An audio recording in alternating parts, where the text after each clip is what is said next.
Hello students, आज हम करने वाले हैं एक्सरसाइज 6.2 क्वेश्चन नंबर 5। चलिए स्टार्ट करते हैं। In the figure P Q and R S are two mirrors placed parallel to each other. An incident ray A B strikes the mirror P Q at B. The reflected ray moves along the path BC and strikes the mirror RS at C and again reflects back along CD. Prove that AB parallel to CD. चलिए तो हम सबसे पहले लिख लेते हैं हमारे पास गिवन क्या क्या चीज दी हुई है इस क्वेश्चन में। हमारे पास गिवन है PQ पैरेलल टू RS और हमें इसमें प्रूव क्या करना है? To prove AB parallel to CD। चलिए हमें इसमें कंस्ट्रक्शन भी करनी पड़ेगी।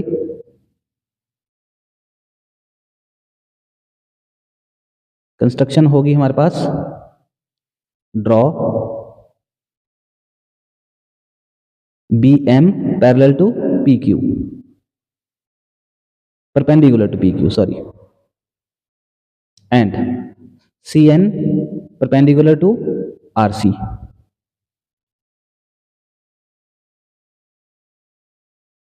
चलिए अब हमारे पास इसका प्रूफ क्या रहने वाला है?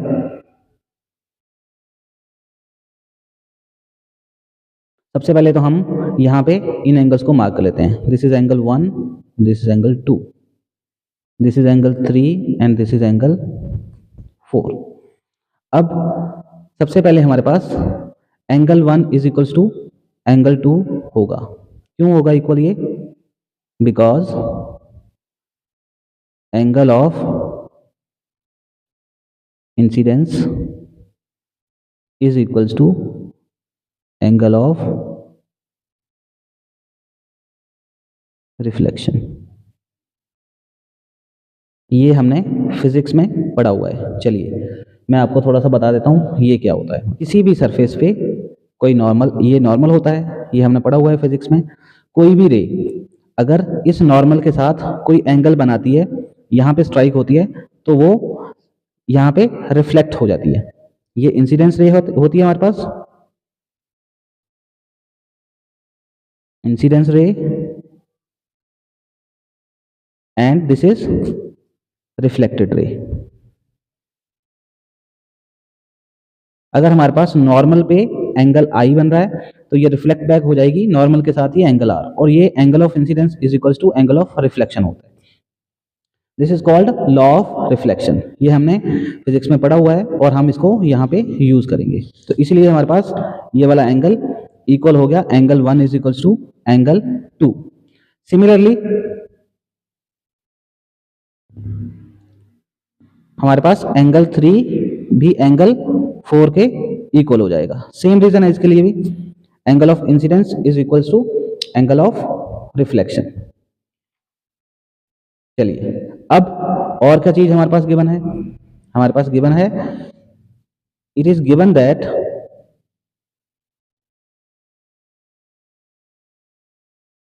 PQ पैरेलल टू RS, और हमने क्या किया है, PQ के ऊपर ही ये एंगल BM परपेंडिकुलर बनाया है इसको। तो इसका मतलब क्या हुआ हमारे पास कि BM हमने परपेंडिकुलर बनाया है PQ के, एंड CN जो परपेंडिकुलर बनाया वो बनाया हमने RS के ऊपर। देयरफॉर इसका मतलब क्या हुआ, ये हमने परपेंडिकुलर बनाया तो ये आपस में भी क्या हो जाएंगी, पैरेलल हो जाएंगी। तो हम कह सकते हैं कि BM पैरेलल टू CN। चलिए अब हमारे पास angle 2, therefore angle 2 is equals to angle 3। ये क्यों इक्वल हो जाएगा? ये है हमारे पास ऑल्टरनेट इंटीरियर एंगल। चलिए थोड़ा सा देख लेते हैं हमारे पास कि दो अगर हमारे पास पैरेलल लाइंस होती हैं, कोई ट्रांसवर्सल उनको ऐसे काट रही है, ठीक है। लेकिन अब हमारे पास पैरेलल लाइंस कौन सी हैं? इस क्वेश्चन में हम कह रहे हैं इसको BM और CN। तो ये भी हमारे पास एक तरीके की ट्रांसवर्सली बन रही है, तो एंगल 2 इसलिए हमारे पास एंगल 3 के इक्वल हो जाएगा। ठीक है जी, चलिए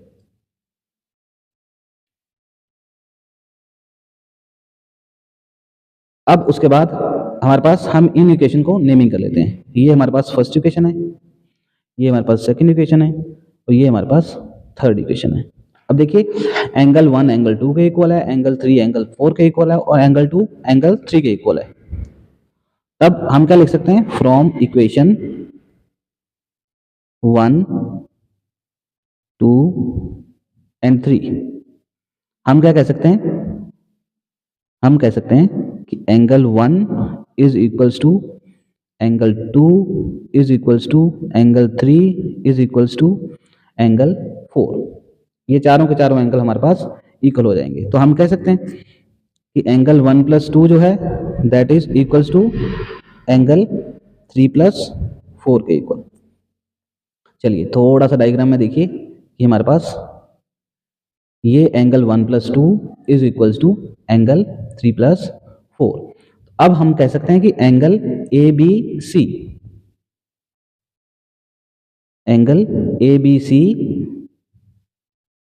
is equals to angle BCD। ये भी हमारे पास क्यों इक्वल होने वाले हैं, ये भी हमारे पास ऑल्टरनेट इंटीरियर एंगल होने वाले हैं। तो हम कह सकते हैं अगर हमारे पास एंगल इक्वल हो गए therefore AB parallel to CD। चलिए तो यहाँ पे हमारा क्वेश्चन सॉल्व होता है। चलिए मिलते हैं नेक्स्ट क्वेश्चन के साथ। Thank you.